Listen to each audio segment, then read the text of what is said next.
Hello everyone, welcome back to Powerful Nothing, a Magic the Gathering podcast. I'm your host Dan, better known on the internet as 2SweetMTG, and as always, I'm joined by my co-host James. How's it going, dude? Yeah, it's not too bad. We have some emergency house repairs in progress, but beyond that, we're good. The water has stopped coming through the ceiling, so we're on the right track, I think. I love that for you. Yes. Exactly what you want just as it started to get properly cold and properly dark. Yeah, ideal. Well, it was triggered by us turning the central heating on for the first time in the year, and then everything exploded.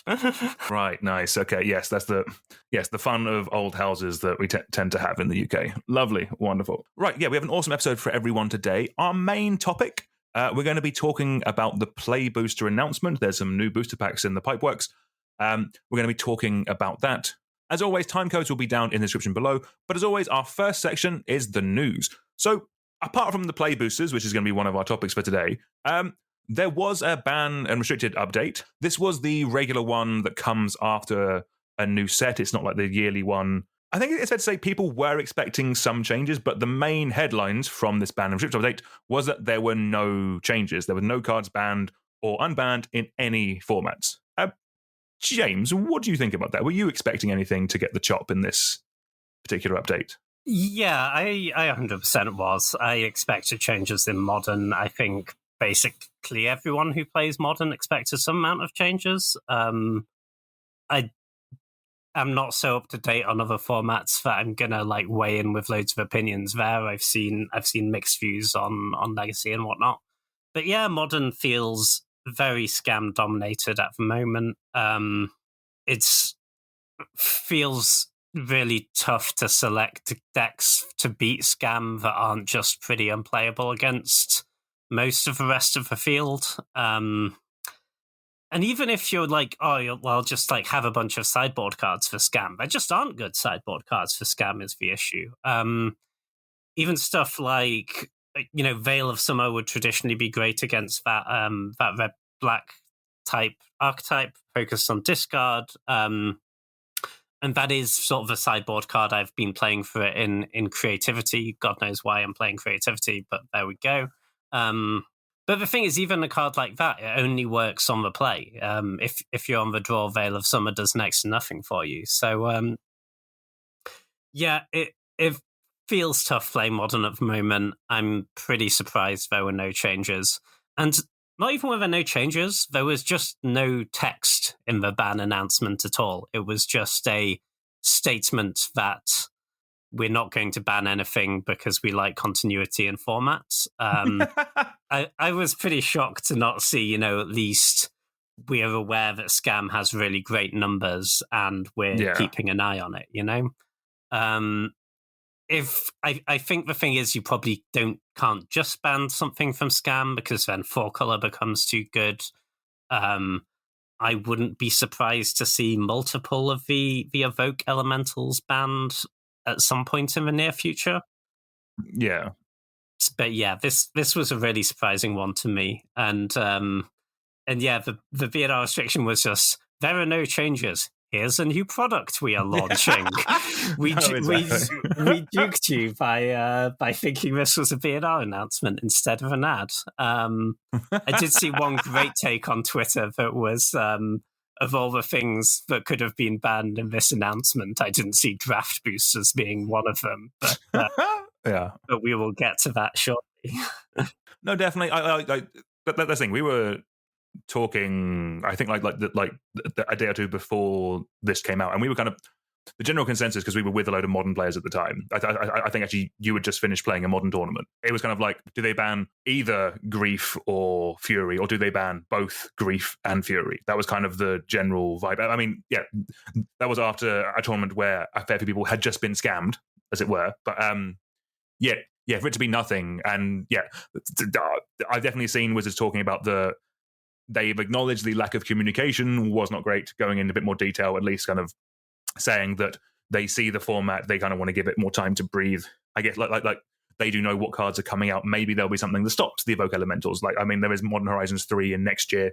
Maybe there'll be more of them, and then they can do that. But I'm just trying to work out when the next actual yearly ban restricted update is. I think it's not actually until August next year, because the first one was August 7th this year.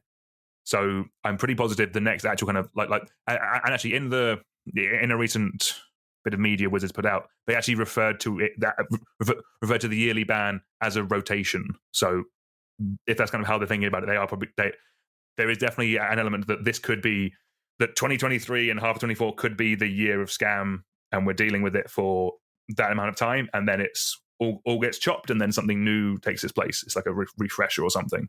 I can believe that is currently their intention. I would be surprised if it actually got that far, because if they just start seeing lower numbers at Modern events, right, they're going to have to act. Modern in paper, at least, is kind of one. Is it the most popular constructed format in paper, do we think, at this point? Because it's not standard anymore, right? So yeah, I wouldn't be. I'd guess they would end up having to act before then. Maybe it is. There's a build out there of a deck that beats up on scam, and people haven't really found it yet. And I mean, certainly there are decks in the metagame with good scam matchups. They're just bad enough against the rest of the field, but it's really hard to play them. But yeah, I mean, maybe the metagame can adapt, but I'm pretty doubtful at the moment. No, definitely, and yeah, it does kind of put players in a bit of a difficult position, because a lot of the enfranchised players we were talking to, if people are thinking these cards are going to get banned, it doesn't really make people want to invest in them, if that makes sense. Like if it's kind of so blatant that one of these pieces need to go, if you don't have the deck, do you want to buy into it? Like, it is doing very well, but then how long is it going to be legal for? Like, how long are your cards going to be worth the money that you paid for them? It is tricky for players. Like, yeah, it's not an easy position for people to be in. Yeah, 100%. I think that kind of runs into the point of it's a bit harder for formats like Modern to adapt, where people can't switch decks so easily. Because I think if there was a deck that was this good in Standard on Arena, for example, and there was an Arena tournament, then you would expect, like 60% of the field's going to be playing Scam. And if I don't want to play Scam, that lets me metagame really, really hard against it and play a bunch of cards that would be really suboptimal against a lot of the other decks. And you kind of just can't do that in Modern, because the reality is, even at like Modern tournaments where most of the players are good, you know, these decks cost like 1,000, 1,200 quid. You're not just switching decks every month, you know? So the reality is, a lot of people are going to play the decks they own with a few adjustments for the metagame. So it makes it hard to play that really, really like specific metagame call type of deck. Yeah, that does make a ton of sense. Yeah. I know an easy position, but yeah, I guess we'll kind of see where things lie. I mean, what was this window for? What just came out? Was it which set? We're in the middle of so many products. I've got 2 more to talk about in the news section alone, but actually no, 3 more. God, okay, but yeah, I'm assuming this is the after window for James. What was the last Standard set? Wilds of Eldraine. Wilds of Eldraine. Good. Okay. Yes.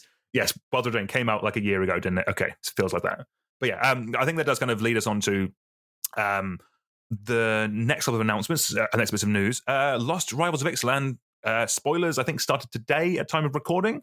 But there's some cool stuff in there. Like, some of the mechanics seem quite good. Yeah, Explorer's back, and there's a new mechanic called Descend, which rewards you for the number of cards you've put into your graveyard from anywhere this turn. That is exactly everything I want to be doing in Magic, so I'm kind of super on board with that. Make sure that you subscribe, because we will be doing a Cube set review for that once the whole set is released. The other bit of spoilers, and this one I was a bit like, we knew about this set, but for them to kind of put it in between Doctor Who coming out a week ago and Rivals of Ixalan coming out in 2 weeks was a bit surprising to me anyway. But the Fallout spoilers, the Fallout Commander deck. So these are 4 Commander decks in a similar vein to the Doctor Who that we've just seen and the Warhammer 40k decks. Have you seen any of these spoilers, James? Do you have any thoughts on them? I found out about the existence of this set when reading the show notes. Good man. Honestly, the product fatigue is pretty real at this point, right? Yeah, cool new Commander decks. If there's cool cube cards in them, I'm sure we'll talk about them. But I feel like at this point, you know, they release another Universes Beyond thing. If it's your favorite IP, great, go and buy it. For everyone else, we'll just move on, you know? No, exactly. Yeah. I played a fair bit of Fallout 3, but I haven't really played any of the other ones. There are some cool cards yeah. We'll see how many there are in terms of whether we do a set review on it. But like, yeah, there's a cool Sultai commander, so I'm kind of here for it. So you're easily sold, aren't you? I am very, I'm like a child. Like, ooh, Sultai, you say? I love it.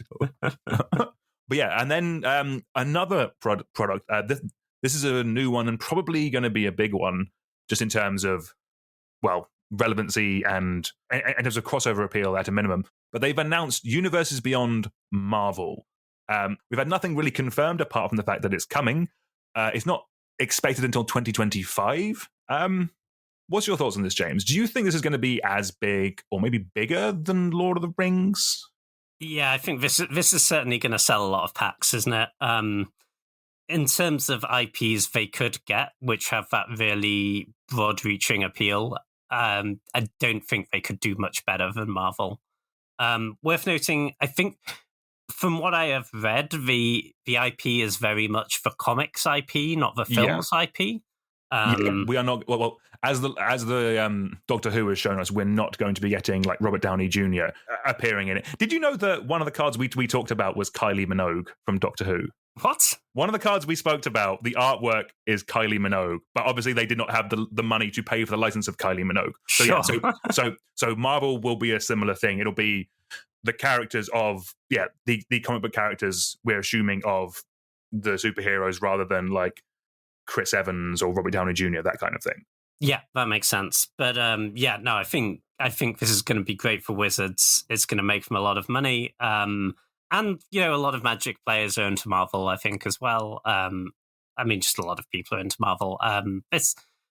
If they're going to keep going down the Universes Beyond route, which I think is pretty clear they are for now, I think this is definitely a good one for them to do. 100%. I think like it's definitely one that kind of people, if they made it, I made a video a couple of years ago on kind of like what if Marvel was in Magic the Gathering, like what reskins would they be? But like kind of the main thing that everyone kind of assumed would be stopping is because it's owned by Disney. Like there's Lorcana, the Disney trading card game, and there's Marvel Snap, which is a trading card game that exists using all the Marvel characters.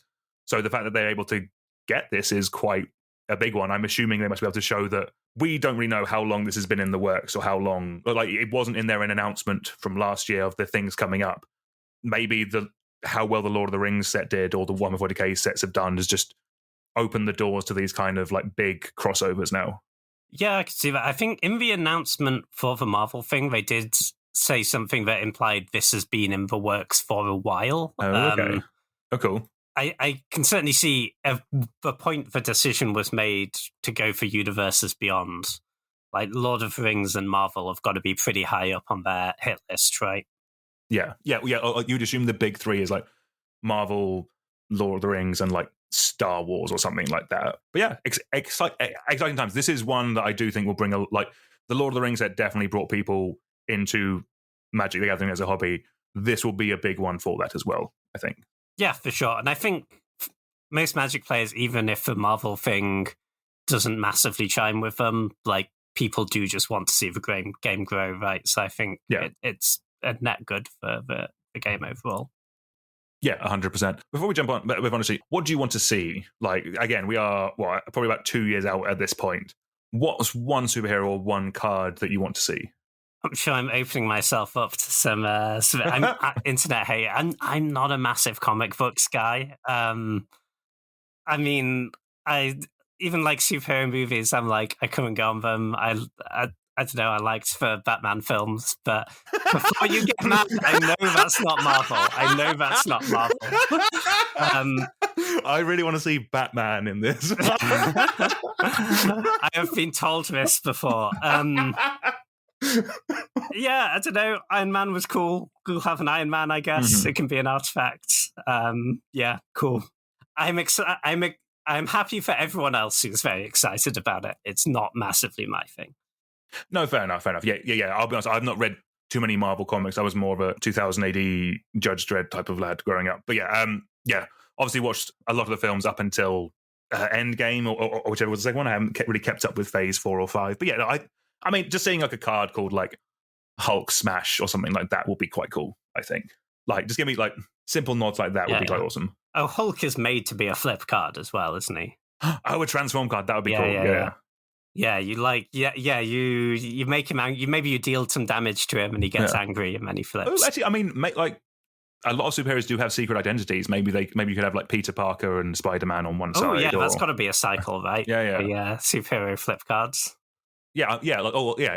I mean, you could almost do it in the like. I was assuming if they wanted them to be planeswalkers on the back, that's the way of doing it. If you wanted your superheroes to be planeswalkers, you start them off as creatures, so then they can be your commander, that kind of thing. That could be quite cool. Oh, sure, yeah. I feel like planeswalking is a bit subtle for the Hulk, though. You know, like you should just like flip and fight everything immediately. Okay. No, that's fair. No, cool. Right. Well, yeah. We'll bring more news for the Universes Beyond Marvel stuff as we get it. But yeah, let's move on to our main topic of the day. So today we're going to be talking about the new introduction of the Play Booster. So this is effectively changing what we as Magic players are going to be opening when we buy booster packs, when we go to game stores. So a little backstory first. So we've had booster packs since like Alpha, since the very beginning. And with few exceptions, every standard Magic pack up until 2018 had 15 cards in it. Obviously, is it Homelands and what's the other one? The other well-loved set. That's not Homelands. I couldn't tell you. I know Homelands was 8. Is it Chronicles? This is before my time. I mean, I have a bag with booster packs for a Chaos Draft, like at arm's reach. I will look it up later. But yeah, apart from a very few sets, I know every kind of standard legal set has had 15 cards in it. In 2018, they split the packs. So you had draft boosters, which were just the booster packs we had beforehand, made for draft and limited and sealed play. And they also introduced set boosters. These were 12-card packs that, although more expensive, contained more rares, they had more foils, more art cards, all this kind of stuff. But importantly, with the set boosters, they weren't made for drafting, they're just made for opening. They didn't have any random correlation of colored cards. They had cards that actually kind of linked together, so it's actually the opposite of randomness. They actually have cards linked together in the commons and uncommon slot. And that's kind of how it's been for the last 5 years or so. According to the data that Wizards have seen, people aren't buying draft boosters anymore, basically. People are like, if someone is buying a pack, they are buying set boosters, and this has led to issues. But if we kind of jump into what they've changed and the issues, kind of what's been your current thinking, James, in terms of like, do you like the set boosters and the draft boosters that we have now? What's your current thoughts of where we have been up until now? So, I mean, for me personally, right, I've never been someone who goes and buys loads of sealed product and opens it. So my interaction has been, I don't really care about the set boosters. If I'm opening product, I'm probably drafting it. So it didn't massively affect me, I guess. Wizards has talked about, we're not selling as many draft boosters as we used to. But this is, I think, kind of disingenuous that, like, they implied that was a surprise to them. They, so I think the figures I've seen are something like sort of 4-1, 5-1, the ratio of set booster sales to draft booster sales. Wizards, the people in charge of Wizards are not idiots. They can't have thought that when they introduced set boosters, the draft boosters would carry on selling at the same rate, because it was very explicit, like, these are the boosters you buy if you want to open them and get theirs, and these are the boosters you buy if you want to draft with them. I can't imagine they didn't have at least a pretty good idea of what proportion of their boosters people drafted with versus bought them to just open them and crack packs, or for stores to crack them for singles. Like, that's just very basic market research that you would do, right?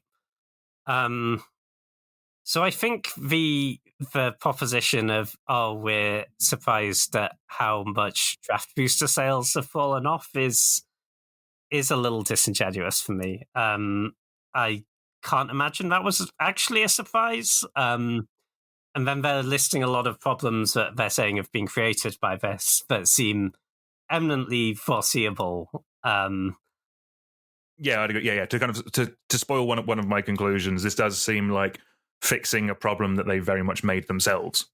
Yeah, and an entirely foreseeable problem they created, right? No, that does make sense because I've heard them talk many times about kind of like the most common Magic player is someone who just just plays with the stuff that they own. They just buy a couple of booster packs every so often and just play with that stuff. If they're being given a choice of, well, this is what you play to draft with, and this is just the one you open, for most people, the one that you just open is the one that you're going to pick up most of the time. Yeah, 100%. If you're, people who go and draft at their local game store a couple of times a month, this is very much not the majority of the Magic community, So there's a lot more of those kitchen table players, and maybe they'll pop into their LGS, pick up a few packs, and kind of the point of set boosters is these are the packs you pick up if you want to open some cool rares, and that's what people want to do. No, exactly. Well, even in franchise players, if I'm going in to buy if I'm in a store and I'm buying a booster pack, it's normally kind of like pre-release time or something like that. Those are the main times I go into Magic stores nowadays. But if I'm there and I want to buy a booster pack, I'm going to buy the one that I'm going to open, because I will give them credit. They have done a good job at capturing the they have when they initially announced set boosters, they were talking about the fun experience and talking about kind of about trying to emphasize the pack opening experience. They have done well in that with set boosters, but that has been to the detriment of draft boosters and as we're talking about draft booster sales. But let's jump into kind of what's actually changed. So what's going on is basically they're doing away with set boosters and draft boosters. They're both going away, and they're introducing these new packs called play boosters. These play boosters have 14 cards in a pack. A pack will contain the first 1 to 6 cards will just be commons, like regular commons as we're used to. Card number 7 could either be a common or it could be a card from the list. So previously, list cards were only in set boosters. And so previously, there were 300 reprints they would put in every set. They might change a couple around, but it'd just be 300 reprinted cards you could randomly open in a set booster. It's original art with the little Planeswalker symbol in the bottom left-hand corner. They've dropped the list down to 40 cards, which will be customized to each set. But this effectively means that we're guaranteed to have a mystical archive type of thing in every set going forward. An actual mystical archive can also be included in a pack, but that's a thing we'll get to later on. Cards 8 to 10 are your uncommons. Card 11 is a rare or a mythic rare. Card 12 is a land. It'll either be a basic land or in sets with multicolors, something like Khan's Tarkir or Nuka-Penna. It could be a common dual land. They said that's a thing that they can do. The 13th card is a wild card of any rarity, and slot 14 is a foiled wild card, also of any rarity. So what does that all add up to? So basically, the key selling point, as it were, the big headline, is that you could have 4 rares in a pack. You're only ever guaranteed 1, but with 2 wild cards and a list card, it's possible to get 4. Before we jump into anything else, James, what's your initial thoughts on up to 4 rares in the pack? If we were regularly seeing 3 to 4 rares in packs, I think that would have a massive effect on booster draft, and even more so on sealed. I wouldn't really see it as a positive. Having said that, it is in fact a vanishingly small percentage that will. I think the percentage where you can hit 4 rares or mythics is 0.01% sort of range. So I think for me, more what it comes down to is what's the average number of rares we're going to see in a pack, because then you're talking about what's the average number of rares you get in your sealed pool or you see in your draft. Yeah, so just diving into those numbers. So on average, you will see 1.4 rares in a booster pack. That's been confirmed by Maro on Blogatog, and I think they also spoke about it on the launch stream this as well.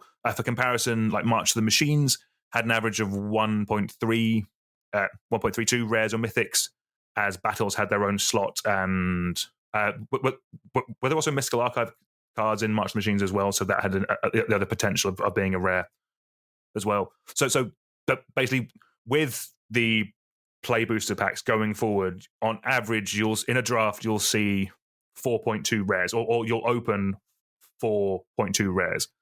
In sealed, like a pre-release, you'll open 8.4 rares. That doesn't actually include the one you get free with your kit, so that'll actually be 9.4 rares. So just with that, before we dive into anything else, what do we think about? So that's basically guaranteeing an extra rare per draft and an extra 2 rares in sealed. Like, what's your thoughts on those numbers, James?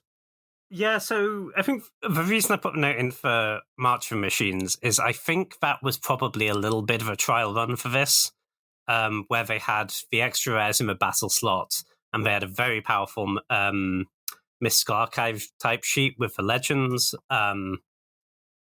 March of Machines was one of my favorite draft formats in the last couple of years. I thought it was great in draft. And I think the rares were a feature, not a bug there. That doesn't mean adding more rares makes draft formats better, of course. It needs to be designed with that taken into account. And honestly, you probably wouldn't want a set with rares as powerful as March of the Machines in every set. But I think it did work in that set. And yeah, the difference between that 1.32 rares and mythics per pack and the 1.4 we're expecting here, not that big. Having said that, I did a few RCQs and whatnot in March for Machine that were sealed. I thought it was a really miserable sealed format, to be honest. Right, okay. What just super swingy, would you say, or? Yeah, I think the issue is when you have a lot of very powerful rares and there's just more rares in sealed, is that normally for draft formats where that's okay, like March of Machines, it's because the commons synergize in such a way that they're powerful enough to beat those rares. Your synergistic deck without rares can compete with your opponent with like three bombs, right? If you don't have any, but you just don't get those synergy decks in sealed. So it starts to feel very much like it's about the rares and what rares you opened. And I think, the sealed formats that for me have played much better recently are things like Lord of the Rings sealed had remarkably few strong rares, actually. They were very, very toned down. And I thought that was a great sealed format. Having said that, I think Wizards probably are aware of this. I think the calculation they are making is that basically the only time people play sealed is either competitive stuff like RCQs or when we used to have GPs or whatever. And the reason they're always sealed is it's just practically not possible to have like 200 people drafting at the same time in a competitive rules. Not enough judges level. For that, I think. Exactly. Yeah. It would be a nightmare. So those were always sealed. And I think this is a bad thing for sealed and therefore a bad thing for those tournaments. But I suspect in terms of the number of players playing sealed, like 95% of sealed games are probably at pre-releases, right?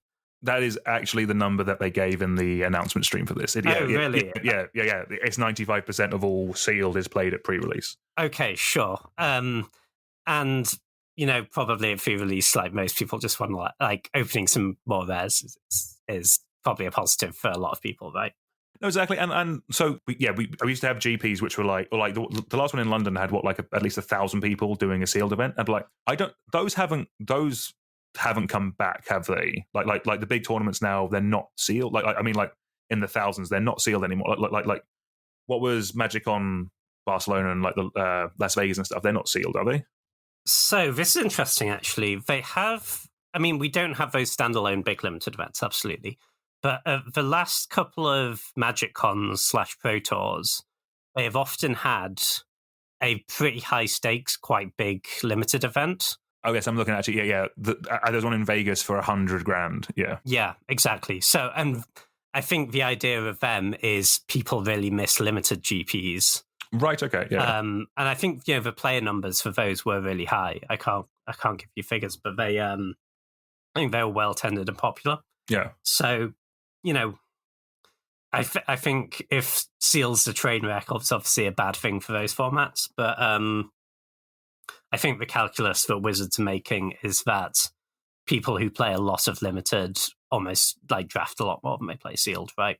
So if sealed lacks a bit of replayability and maybe isn't great as a competitive format, then that's a sacrifice they're willing to make. No, that makes sense. Just going over to one thing you said, I'm kind of jumping around a bit, but one thing that they specifically said on this announced stream, and I want your thoughts specifically on this statement.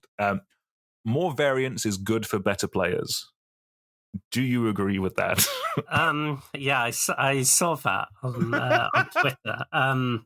Yeah, I mean, this isn't true, obviously. I mean, if you look at it in terms of win percentage, I mean, this isn't true. Yeah. Specifically, win percentage, I think, is what those players would look at. Maybe like I can see it from like a challenge point of view. I have different things to think about and work with. I can see from like a construction, like putting the puzzle together. I can see that being better in quotation marks for players. But in terms of for just like for people who are actually kind of like trying to grind this kind of stuff and just raw numbers, I can't imagine variance is better because it's less things that you can control to give you an edge over your opponents, I guess is the way I kind of want to say that. Yeah, I mean, adding more variance to a game just pulls everyone towards 50% win rate, basically, right? Right, okay, yeah.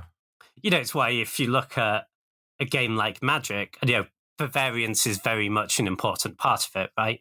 This is why it means that the better player doesn't always beat the more experienced player doesn't always beat the less experienced player, right? And that's a good thing.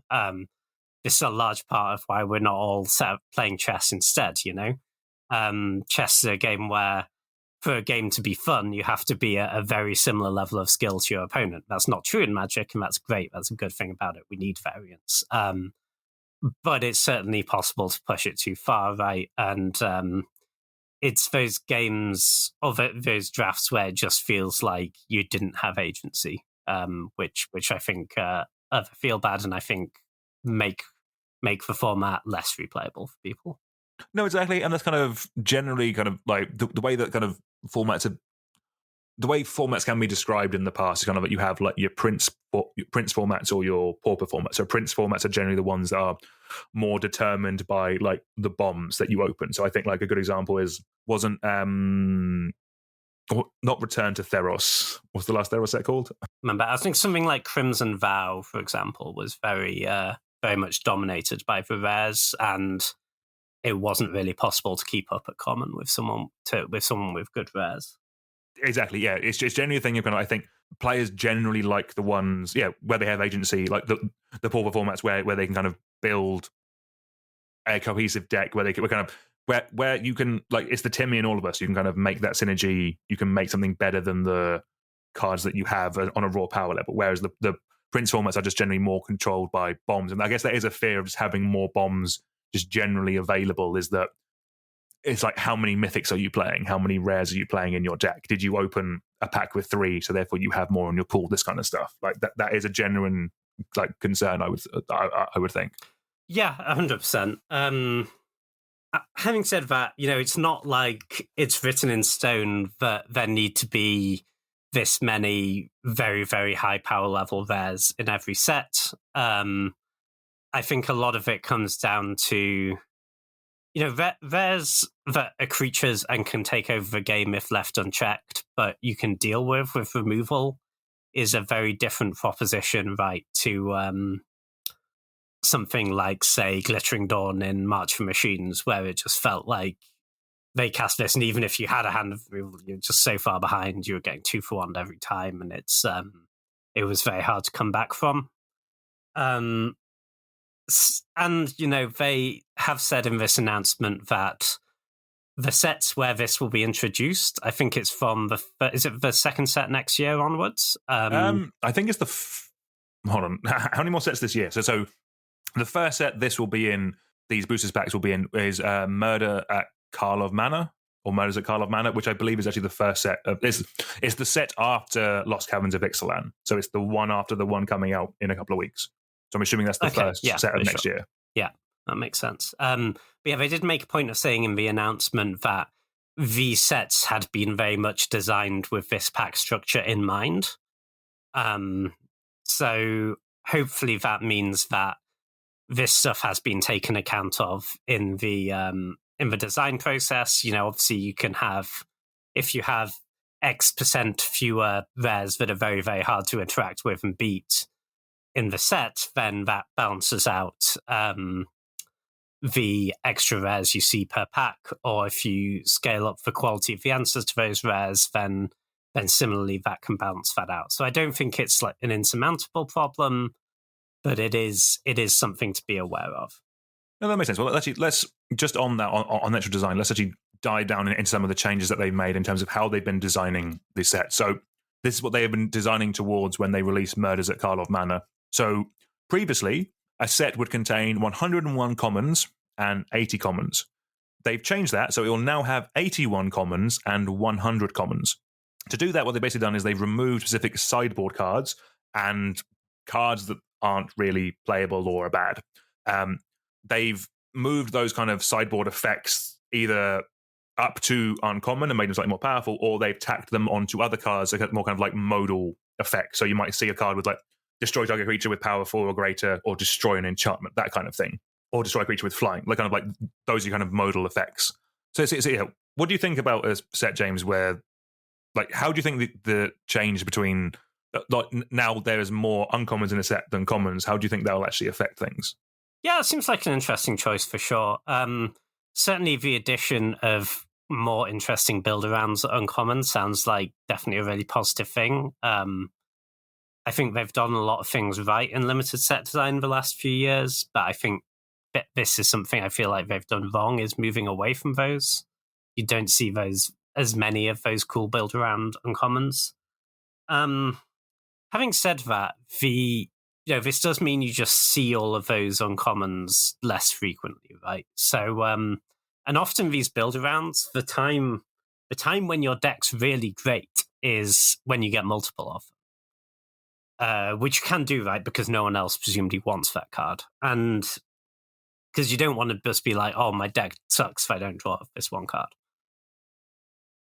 So it does cut down on that, but I think giving themselves those extra slots, if they get a few more creative ones in there, is probably a good thing. No, definitely, yeah. The idea that there can be these kind of sub decks that you can find over the course of a draft using different uncommons does sound quite cool. Like it's things we have seen before. Like there was the Walls deck in Dominaria United, which I remember getting bodied by actually in a draft. It's like, yeah, there was a card that tutored for a wall, and then it did. It wasn't like Event Center. I think it just gave it let all your walls attack or something like that. But it was very, very strong when it came together. And probably the most famous of this type of thing is like the Spider Spawning deck from original Innistrad. That wasn't a deck that was kind of like people initially found. It was something that people found after drafting it, and then it became popular because of. It became popular because it was a cool thing you could do, and just having more of those type of interactions and cool things I do like the sound of in a draft format. Yeah, 100%. And I think that's a lot of what gives formats replayability, right? You don't like fire up your 50th draft on Magic Arena to draft the same archetypes you've been drafting all season, right? You're like, I will play Golgari in every format, James, and I will like it. Each to their own, I guess. Yeah. Each to their own. But at that point, the thing that keeps you coming back often is when there is that depth, and there's, in even late in the format, you can draft things that you haven't drafted before.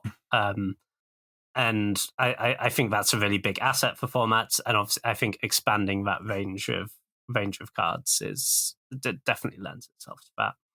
The Walls decks, I can't let it pass unchallenged. The real good payoff was Wingmantle Chaplain, though, which is one that gave you birds equal to the number of walls. That was it. Yes, okay. That was phenomenal. Yeah, that deck bodied me. I had a very good domain deck, nice 4 colors, all going well. Bloody walls. Yeah. Let's talk about some of the other ways that this has been designed. This one for me was a little bit not concerning, but it kind of definitely shows the focus, basically. So these play boosters were specifically designed. They took a set booster and made it playable. Rather than starting with a draft booster and making it fancy, they started with I do see it from a company point of view. This product is selling really well. How can we improve? How can we make this one better rather than taking the one that isn't selling as well? But from a limited point of view, I'm assuming that's not entirely what you want to hear. Is that fair, James? It is, and I'm sure that was the calculus that was done in a meeting somewhere. I think But it kind of shows, if that was for characters, that probably shows a little bit of a lack of understanding, because like I don't think people were buying set boosters because of the exact like composition of a pack, right? They were buying them because you can open more cool rares. But I don't think this composition is awful. We still have 3 uncommons, and we look through this and it's like, oh, there's only 7 commons. Yeah, but in reality, one of the cards that was a list card or another common, I think it was like 15% to be a list card or whatever. So that's kind of just another common slot. Yeah, and 2 wildcard slots and as well. And 2 wildcards, which are the majority of the time going to be commons, right? Yeah. So I think it's not as big of a departure from traditional draft pack design as maybe it reads at first. Like it's certainly not a small change. I think it will be very noticeable, but I don't think like Limited is going to be unrecognizable from what it was. No, exactly. I think purely from a Limited point of view, I have enjoyed the sets with the Mystical Archives. Like, I guess because I generally do a pre-release and I'll do a couple of drafts maybe. For that kind of interaction, I think it's like perfect for someone of my investment level. For people who really want to get into the weeds and are thinking of doing like tournaments with this kind of stuff, then the variance is more likely to be an issue. One thing that I think every player will agree is probably going to be an issue is that they are going to be more expensive. So because they designed them from a set booster first, the costs of these packs are going to be the same as set boosters, or at least, again, inflation could actually mean they could be more expensive. But generally speaking, set boosters were more expensive than draft boosters because of the fancier versions and the ability to get open more rares in them. So this means that costs of drafts, of pre-releases will all be going up, which I think no one likes.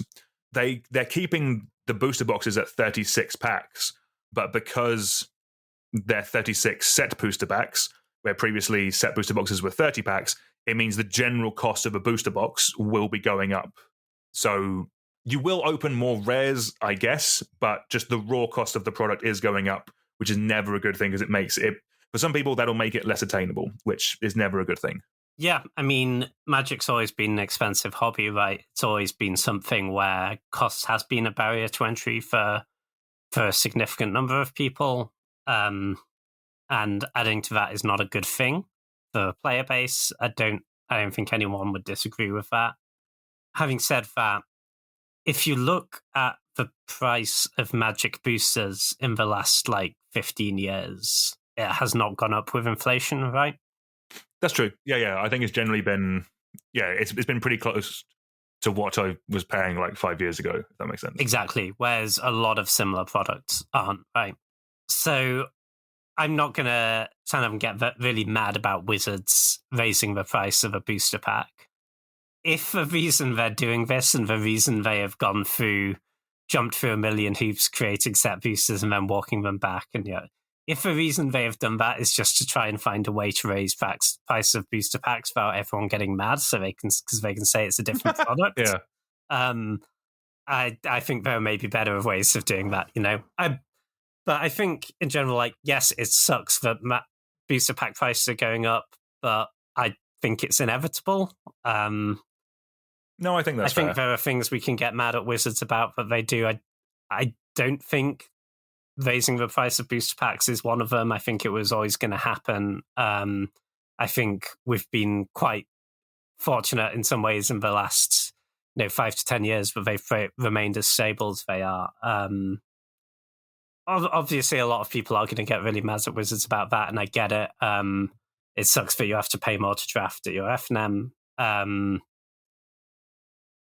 But I think it was kind of always going to happen anyway at some point. I think people probably wouldn't be mad if they had raised it by a little bit every year for the last 10 years, and we've kind of just got it all at once. It is what it is. It's not a good thing for a player base, but it's inescapable, isn't it?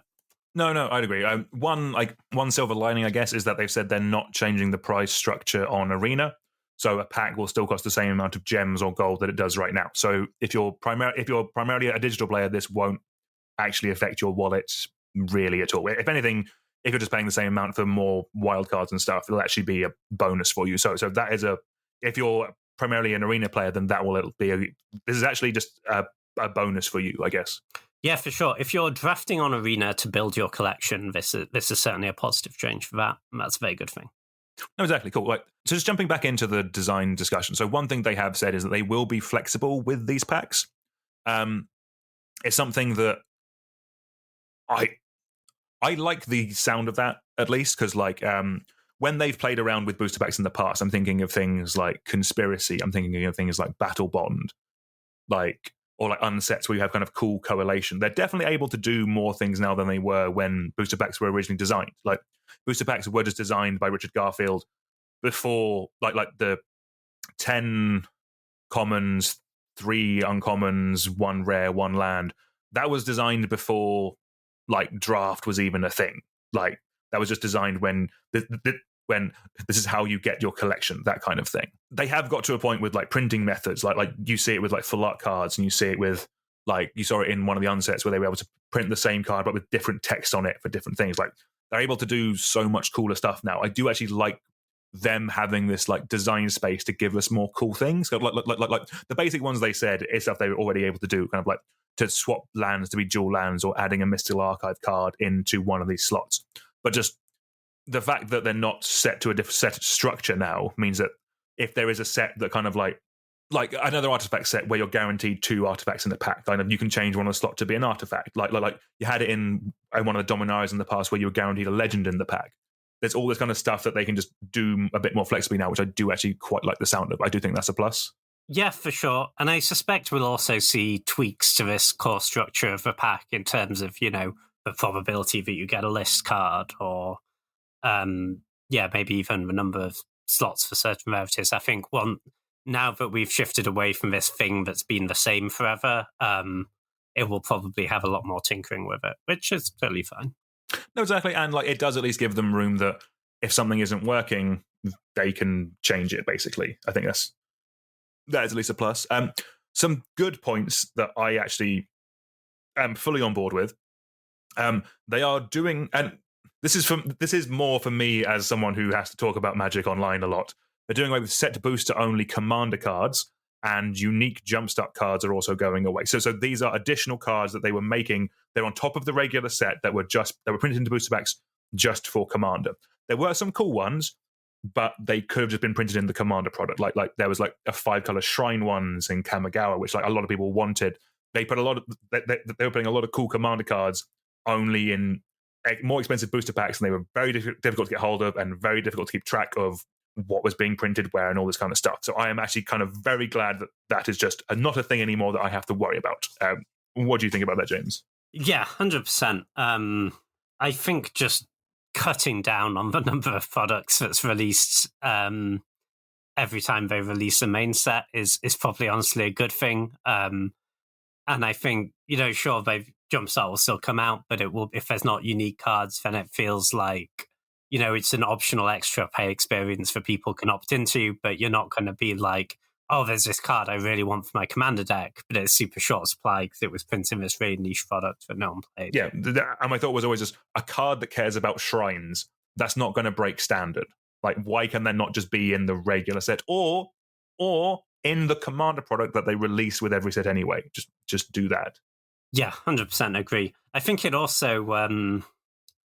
so they spoke in this announcement about an issue they were seeing was that stores where maybe their sort of Magic turnover isn't that great were struggling to stock all the products, right? Because there's a product overload. And, if they're struggling to stock draft boosters, like they're certainly not stocking Jumpstart and all the rest of this nonsense, right? So I think just they're reducing that. And, and that's fine for players. I mean, it's not ideal, but it's more okay for players if there aren't those unique cards in those sets, right?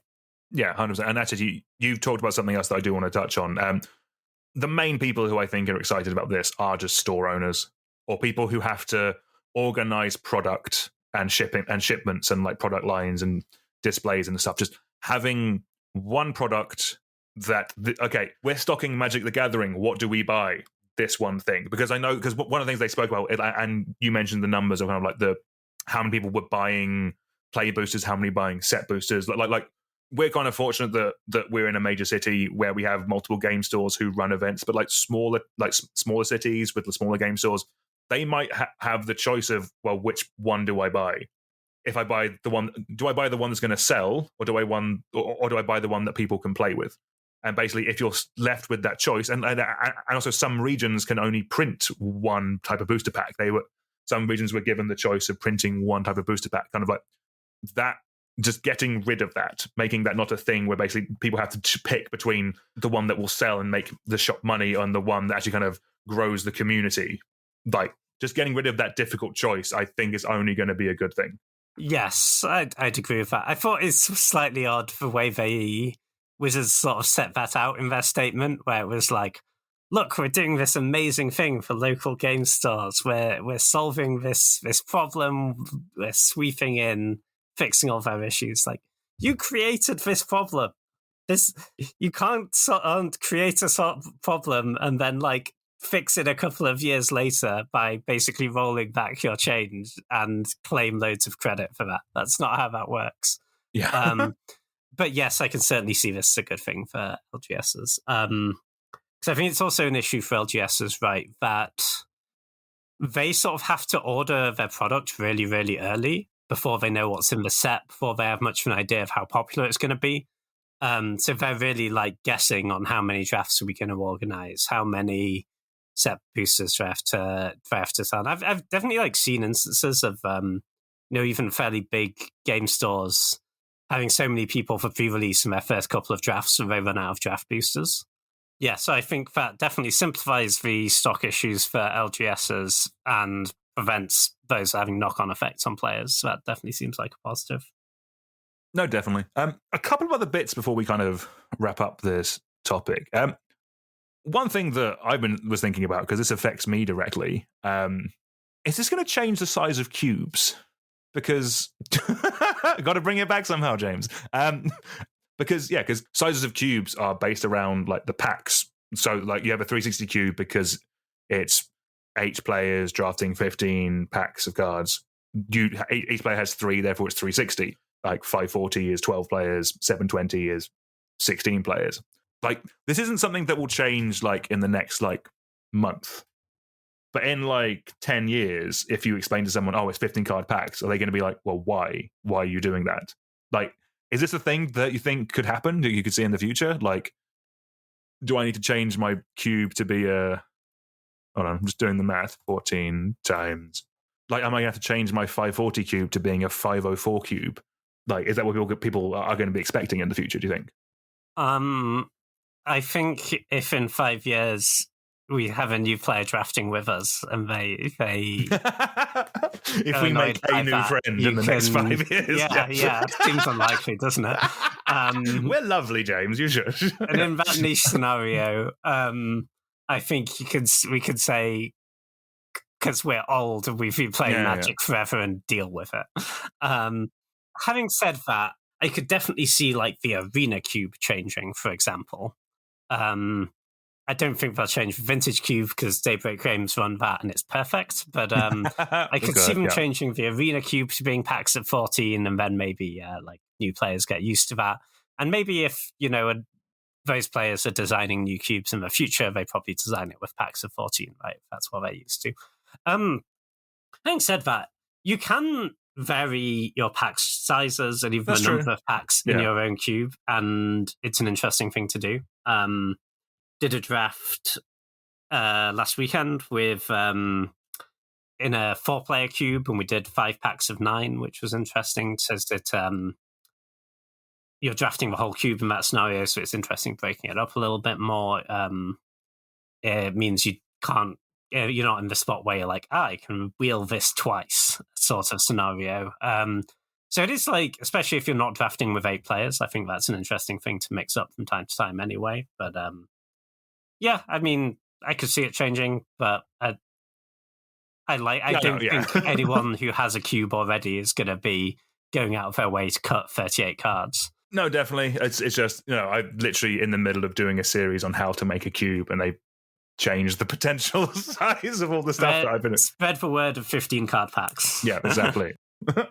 Never forget the 15 card pack. Cool. Yeah, I think we're kind of winding down the conversation on the play boost. It's kind of, I know we've kind of talked about the good and the bad points, and like I don't like from my end, I don't want people to think that I'm kind of actually just like fully against this. I am actually like my general consensus and my general thought is I'm kind of, for me, the main downside is the cost. The main downside is just things getting more expensive, which again is unfortunate, but yeah, like the cost of cheese and eggs is also wildly expensive right now. The cost of my hobby getting more expensive is kind of, yeah, let's be real about that. That is a fact of life that will just happen, I think. But in terms of just the actual play experience, like I'm actually kind of, I've enjoyed the sets that have had these like elements of like randomness to them, or these kind of like bonus things that you can open.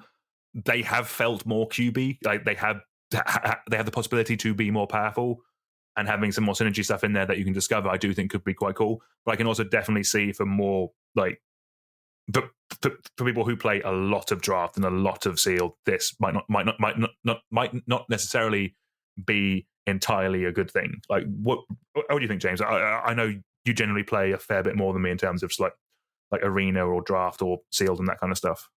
Yeah, so I think when I first saw the announcement, I probably had the classic expectation of someone who plays a lot of limited, right? Of like, I really love this thing, don't mess with it, sort of reaction, right? Where you're, and I did think it was quite noticeable from the article they published with it. They gave a lot of reasons, right? I think it was maybe like in the 15, 16 range of sort of reason justifications why they felt they needed to do this. It was quite noticeable to me that none of those reasons were about, we think this will make limited better. Right, okay.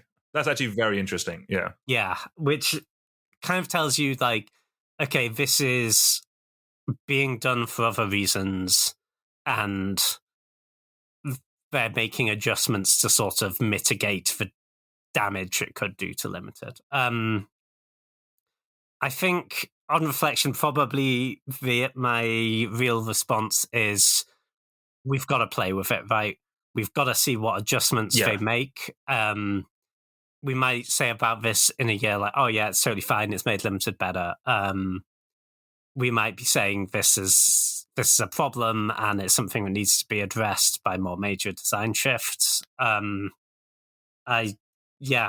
am withholding judgment, I guess. No, I think that's fair. In terms of purely the limited play experience, as an overall thing, I think the most impactful thing is it costs more, right? A draft costs more, your cards cost more. That's not a good thing. It was probably going to happen anyway. I suspect if this announcement hadn't been made and they'd persisted with draft boosters and set boosters, we'd just be seeing those individually go up in price pretty soon. No, exactly. Yeah. I think that's very fair. As we said, play boosters will now be the main booster pack of choice for all sets going forward, from Murders at Karlov Manor, which comes out, I think, Q1 of next year, and every pack after that will be using these booster packs. So yeah, we'll quickly have these in our hands and we'll quickly get to see what we think about them. Yeah, I hope they're good, basically. I, as someone who likes Magic enough to have a podcast about it, I hope they're good. And I think that's probably the same for most people listening, and probably yourself as well, James. Yeah, 100%. I'm not mad about it now, but I reserve my right to get mad about it later if it doesn't play well. Good, quite right. Right, well, let's round off the podcast with our last section of the day. What have we been playing recently? So I will be honest, my anecdote took place before our last recording, but because I won it, I'm going to talk about it. I am currently the reigning, defending, undisputed Cube champion. The belts are in my living room, on my mantelpiece, where they belong and where they shall remain for infinitum. No, it's good. Actually, yeah. Or for context, this might be for 5 more days. What is it? It's Tuesday now. We're playing on Sunday. Potentially. It's hard to say. 5 more days. 5 more days. Okay, good. Thanks. Yeah. So we did it was a 10-player cube draft. my deck was similar to one I've had before. It was a very cool artifact aggro deck. But one thing I actually wanted to talk about was we did something interesting with the draft, because this was because it was 10 players, we fancy kind of spicing up a bit. So we had 6 players starting with Cogwork Librarians. Those are the ones that everyone gets to draft an additional card from a pack, and then you put the Cogwork Librarian in the pack. We had an extra Lore Seeker, which is the one where you get a whole new booster pack, but that was just for the person to get at the end of the draft. So there was a 4th booster pack for one player to open, and then it went round everyone else. We had one Canal Dredger, which was actually kind of messed up in a 10-player draft. Canal Dredger is the player gets the last card in every booster pack, but they started with it, so they got an extra like 34 or 33 picks cards or something like that. So their pool was insane at the end. Yeah, that seems like the strongest one, because in I hate to say it's a well-designed cube. Thank you. Even the cards that are going last have a lot of application, right? So, and you get ones after pack 1, you're like, oh, no one's drafting these things. I'll probably get the other places to this deck in pack 2, because they'll also get draft last because no one's drafting it. They got the Chain of Smog combo. Yeah. Just hand it to them at the end. Exactly, because you get the super narrow stuff, right? Yeah. But if you get multiple of the right super narrow pieces together, they do something really powerful. Exactly, yeah. And then the last one we were running was the there was 2 of the you draft the whole booster pack. Again, these are all Conspiracy Draft Matters cards. I do quite like them. I have my thoughts, but like as someone who played in it, James, what did you think about the additional Draft Matters stuff that we did in that one?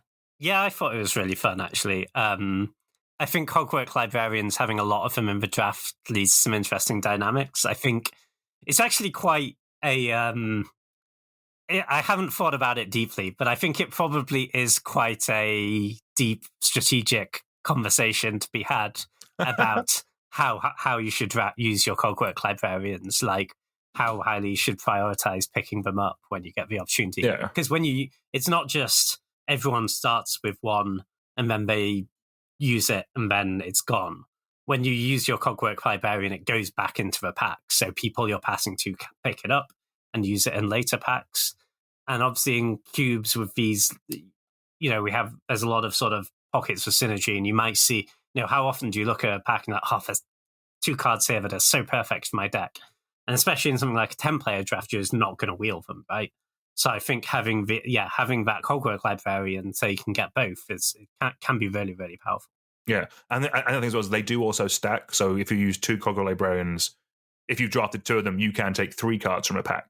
They let you draft an additional card, which is I think that's how. So one of the players, he had a very good Doomsday deck, and a couple of times he was just like, if it's not a card for my Doomsday pile, I'm taking the Cogwork Librarian aggressively. And I think actually one thing I might have done, so Canal Dredger I thought was actually a bit too strong, and some of the other ones I was less on board with, if I'm honest with you. But I think one thing I might do going forward is for any cube that's 10 or more people, I might do the everyone starts with a Cogwork Librarian thing. Like specifically because there's more players in the cube, you're not wheeling stuff, so it does allow you to get multiple cards from a pack, and it is also quite cool. So that's something I might consider going forward. Yeah, no, 100%. I think part of the because you do end up with those packs in large player cubes where, you just have multiple key pieces for your deck, and it feels like, I should be able to get both of these cards because I've drafted well, I've identified no one else wants these, and it feels like you don't get paid off because you're not going to wheel them anyway because there's 10 players. Yeah. No, exactly, 100%. That's my one bit of magic news. Is from like 4 weeks ago, but you didn't say what you drafted to your pick. So I was on Red Black Artifact Aggro again. For anyone who's seen the YouTube channel, the video come out explaining the deck where I titled it "The Best Cube Archetype You're Not Playing." That was recorded like the day afterwards. No, it's no joke, that deck for sure. Yeah, no, it's a ton of fun. Yeah, it's really powerful, and like the version I had didn't have any of the fast mana either. So it's like, so it's a red black deck using things like Scopeth Lord to buff up, get to give all your artifacts like +1/+0 and Menace, and then just a ton of good artifact creatures like Arcbound Ravager, all this kind of cool stuff. Previous versions of the deck have had things like Mishra's Workshop and Terran Academy, but mine didn't, and it still just killed people. So that's quite good to know. But yeah, how about yourself, James? What's your Magic life been looking like recently? Yeah, been good. Been doing some cubing, doing some drafting. So in that draft we did, I had a nice Tolarian Academy deck. A little bit short on, I'd have loved like a wheel or something to do with a lot of my mana. It felt like I was very all in on having either Retrofit or Foundry or Urza in play. But it still played really well. I got Channel Emrakul out of one of the rounds, but, yes. But outside of that, the deck played nicely. Then last weekend, we drafted a 4-player cube, which is a lot of fun. It's a Grixis-only cube, very combo-focused. Because it's 4 players, the rounds go really quickly, so we got 2 drafts in, 6-0 on the day. It was let's go. Great times. Very nice. Drafted a Tolarian Academy red-blue artifact deck, and I drafted I was trying to be a reanimator deck, and I sort of had lots of the pieces, but ended up with my only target being a Grave Titan, which is not really where you want to be. Because that one as well. Actually, I'll put a link to that down in the description below, because I think in the description below, because I think it's based on like a Rhino over Turf. Like 2-bit, but like, isn't there like Grizzlebrand and all that kind of really dumb stuff in that? There are many better things you could put into play than Grave Titan. But I just had all the discard spells, and because it's such a combo-heavy cube, discard's very, very powerful. We just sort of both had no cards in hand in all the games, and managed to draw spells that did things at the right time. But that was a ton of fun. And then when I've been having time to boot up the old Magic Arena in the week, I've been having fun with Shadows over Innistrad is back on there. The remastered sets, and they have a cool like bonus sheet thing where they have all the flashback spells from old Innistrad. Oh, really? Sweet. Okay. Yeah, so we've got I had a great deck the other day. I haven't done like 3 drafts of this, but I got someone passed me an Emrakul. I was like, this person hates fun. It's like the mythic Emrakul from That card seems really good. In fact, I think it is really good. Yeah. I cast it like every game. I ended up registering like 50 cards because I was milling myself so hard. Wow, nice. Okay. I had a spider spawning from the flashback sheet and like a North from the Bone. Mm-hmm. And I just milled myself, and then because a bunch of milk barrels were like grapple with a pass for a turn a creature, then you get back an Emrakul, and then they die.